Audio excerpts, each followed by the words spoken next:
اللہ تعالیٰ نے انہیں زمین میں اقتدار دیا تھا۔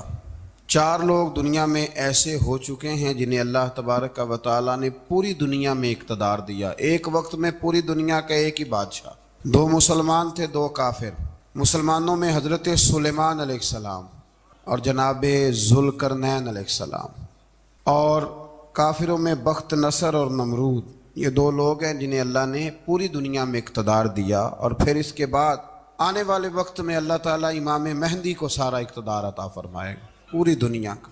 حضرت ذوالقرنین کے بارے میں 2 روایات ہیں، ایک تو یہ ہے کہ وہ نبی تھے اور ایک یہ ہے کہ نہیں وہ ولی تھے، لیکن مجھے حضرت مولا علی شیر خدا رضی اللہ تعالیٰ عنہ کا قول ملا ہے جس میں آپ نے فرمایا کہ نہیں وہ نبی نہیں تھے، تو اس لیے میرا نظریہ یہی ہے کہ وہ اللہ کے ایک نیک بندے تھے۔ اللہ نے انہیں پوری زمین میں اقتدار دیا۔ وہ ایک مہم پہ نکلے، ان کا ارادہ بنا کہ میں ذرا دنیا کا چکر لگاؤں، تو انہوں نے سفر شروع کیا کہ میں دیکھوں ذرا سورج غروب کہاں ہوتا ہے۔ تو فرماتے میں پہنچا، بڑا گیا، لیکن میں اس مقام تک پہنچ گیا جہاں سورج غروب ہوتا ہے، تو پھر میں نے دیکھا کہ ایک سیاہ کنواں ہے جس کے اندر جا کے وہ چھپ گیا ہے، لیکن رب کریم کی اس حقیقت تک میں پہنچ سکا نہیں۔ پھر آپ فرماتے ہیں کہ میں آگے نکلا تو مجھے ایک قوم کے بارے میں بتلایا گیا جو بڑی خونخوار قوم تھی، بڑی خونخوار، اس کو یاجوج اور ماجوج کہا جاتا ہے۔ یہ قوم اتنی خونخوار تھی کہ یہ درندوں کو بھی کھا جایا کرتی تھی، اتنے لمبے چوڑے ان کے قد تھے، اتنے زیادہ طاقتور تھے کہ سانپ اور بچھو بھی کھا جاتے تھے۔ یہ نکلا کرتے تھے سبزے کے دنوں میں تو ساری کھیتیاں اجاڑ جاتے تھے، ہر چیز تباہ کر جاتے تھے، حتیٰ کہ انسانوں تک کو کھا جاتے تھے۔ تو حضرت ذوالقرنین جب وہاں پہنچے، اللہ تبارک و تعالیٰ نے انہیں ان مظلوم لوگوں کا مددگار بنایا جن پر یاجوج اور ماجوج کی قوم ظلم کرتی تھی۔ انہوں نے آپ سے کہا کہ حضور مہربانی فرمائیں، اس قوم سے تو ہماری جان چھڑائیں۔ آپ نے فرمایا تم میری مدد کرو۔ انہوں نے کہا حضور کس طرح؟ فرمایا بس جسمانی طور پر میری مدد کرو۔ تو آپ نے پھر وہاں ایک دیوار بنائی، لوہا کاٹ کر، سیسا پگھلا کر، پتھر ڈال کر ایک بڑی موٹی تازی دیوار بنائی، اور اتنی اونچی بنائی، اور پھر اس کے چاروں جانب آگ جلائی تاکہ وہ لوہا اس طرح پگھل جائے کہ وہ دیواروں کے ساتھ چپک جائے، تاکہ کوئی آدمی پیر رکھنا چاہے تو پیر رکھ کے اس پہ چڑھ نہ سکے۔ آپ نے وہ دیوار بنائی۔ اب اس قوم کا حال یہ ہوا کہ وہ اس کے اندر قید ہیں، وہ صبح جب اٹھتے ہیں تو اس کو توڑنا شروع کرتے ہیں، توڑتے رہتے ہیں، تو جب شام ہوتی ہے تو ان میں سے ہر روز ایک شخص کہتا ہے اتنی رہنے دو، باقی کل کریں گے، لیکن جب وہ سویرے اٹھتے ہیں تو اللہ تعالیٰ اس دیوار کو پھر سے مضبوط فرما دیتا ہے۔ نبی کریم علیہ السلام نے فرمایا قرب قیامت میں ایک وقت آئے گا، قیامت کے قریب جا کے ایک ٹائم ایسا آئے گا کہ اس مخلوق میں سے ہی ایک شخص پکارے گا اور پکار کے کہے گا کہ اب سو جاؤ انشاءاللہ۔ اللہ ان کی زبان پہ جاری کہے گا اب سو جاؤ اور سویرے انشاءاللہ یہیں سے شروع کریں گے۔ تو فرمایا وہ چونکہ انشاءاللہ کہیں گے تو پھر اللہ تبارک و تعالی اگلے دن اس دیوار کو وہیں پہ رکھے گا جہاں رات کو انہوں نے اسے چھوڑا تھا۔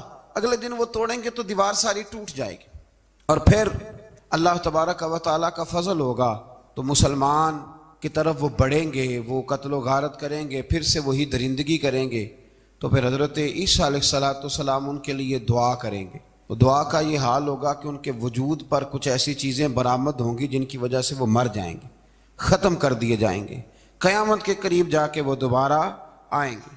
اس کے بعد پھر اللہ تبارک و تعالیٰ نے سورہ کہف کی آخری آیات میں 7 سمندر اور ان جیسے اور بھی آ جائیں، فرمایا 7 سمندر ہوں اور ان جیسے اور بھی آ جائیں اور مل کر وہ روشنائی بن جائیں تو میرے رب کے کلمات ختم ہونے سے پہلے سمندر ختم ہو جائیں گے۔ اور آخری آیت میں اللہ تعالیٰ نے فرمایا کہ اے رسول صلی اللہ تعالی علیہ وسلم آپ کہہ دیجئے کہ میں تمہاری طرح ہی ایک بشر ہوں، انا بشر مثلکم، میں بھی تمہاری طرح ایک۔ اب مثلکم کا بہت سارے لوگوں نے ترجمہ اپنی طرح کا کر لیا ہے، حالانکہ حضور صلی اللہ تعالی علیہ وسلم نے فرمایا کہ بشر ہونے میں تمہاری طرح ہوں، رسول ہونے میں تمہاری طرح نہیں، اللہ کا حبیب ہونے میں تمہاری طرح۔ اور وہ یہ جو میں کہہ رہا ہوں نا نہیں، تو یہ صحیح بخاری کے لفظ ہیں، حضور نے فرمایا ایکم مثلی، کون ہے تم میں جو میری طرح ہو؟ اور تو اپنے رسول کے بارے میں یہ کہے کہ بکریاں چرا رہے تھے تو معاذ اللہ انہیں پتہ ہی نہیں تھا کہ میں نبی بن جاؤں گا، ایسی کوئی بات نہیں۔ اعلیٰ حضرت فرماتے ہیں اللہ اللہ وہ بچپنے کی پھبن، یعنی بچپن میں بھی رنگ ڈھنگ نرالے تھے میرے رسول کی، اللہ اللہ وہ بچپنے کی پھبن، اس خدا بھاتی صورت پہ لاکھوں سلام، اس خدا بھاتی صورت پہ۔ اور مرحوم اعظم چشتی نے بھی ایک جملہ بڑا خوبصورت کہا ہے، اس نے کہا تیری حیات پاک کا ہر لمحہ پیغمبر لگے۔ انہوں نے اپنے چچا کو بے جان بتوں کی عبادت سے روکا، عذاب الہی سے ڈرایا۔ اس نے کہا کہ آپ ہمیں ہمارے خداؤں سے پھیرنا چاہتے ہیں، اس سے رک جائیں ورنہ ہم آپ کو سنسار کر دیں گے۔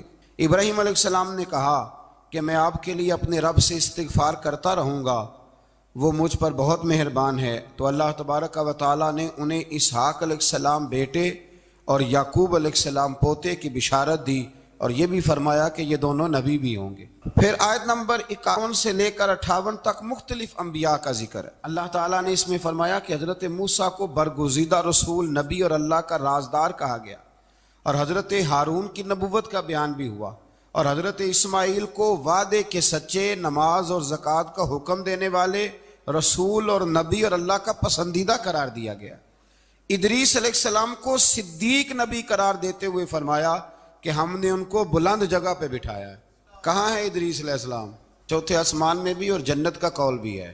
دو روایتیں ان کے بارے میں ملتی ہیں، ایک تو یہ ہے کہ وہ حضرت ملک الموت سے ایک دفعہ کہنے لگے تو میرا یار نہیں بن جاتا؟ اللہ ہی بھلا کرے۔ حضرت اسرائیل کو کہنے لگے دوست بن جو، کہا بن جاتے ہیں، دوستی ہو گئی۔ فرمانے لگے یار موت کا ذائقہ کیسے چکھاتا ہے؟ کہنے لگا میں آپ کو چکھا دیتا ہوں۔ آپ کو موت کا ذائقہ چکھایا اور دوبارہ پھر روح ڈال دی، آپ اٹھ کے بیٹھ گئے۔ کہنے لگے دوزخ تو دکھا، نے وہ بھی دکھا دی۔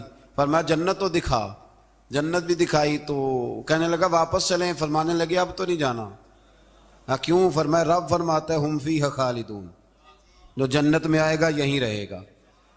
نے کہا جناب وہ تو پہلے موت کا ذائقہ چکھنا ہے، پل صراط جو دوزخ کے اوپر ہے وہاں سے گزرنا ہے۔ تو آپ فرمانے لگے یہ دونوں کام میں کر چکا ہوں اور تو نہیں کرائے ہیں، لہذا میں آ گیا ہوں تو میں نے یہیں پہ رہنا ہے۔ اب حضرت ملک الموت علیہ السلام نے عرض کی مالک یہ تیرا بندہ، فرمایا تیری دوست بھی اس کے ساتھ لگی تھی تو میری توفیق سے ہی لگی تھی، اور یہ یہاں تک آئے بھی میری توفیق سے ہی ہے، میرا ارادہ بن گیا انہیں یہاں رکھنے کا۔ میری طلب بھی تو تیرے کرم کا صدقہ ہے، میری طلب بھی تو تیرے کرم کا صدقہ ہے۔ یہ پاؤں اٹھتے نہیں بلکہ یہ اٹھائے جاتے ہیں، تو یہ بھی تو اس کا کرم ہوتا ہے نا کہ وہ کس طرح کر کے کسی کو نوازتا ہے۔ آیت نمبر 59 میں اللہ تعالیٰ کے فرما بردار اور سرکش بندوں کے احوال اور جو ان کے آخرت میں احوال ہوں گے ان کا ذکر کیا گیا ہے۔ آیت نمبر 66 میں بتایا گیا ہے کہ منکرین آخرت حیات بعد الموت کے بارے میں ہمیشہ شک میں مبتلا رہے۔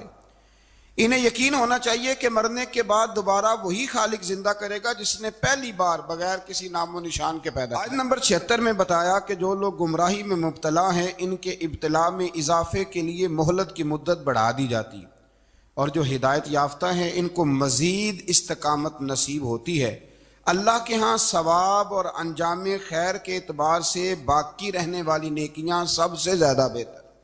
ایسی نیکیاں کریں جو باقی رہیں ہمیشہ۔ کیا کہتے ہیں؟ صدقہ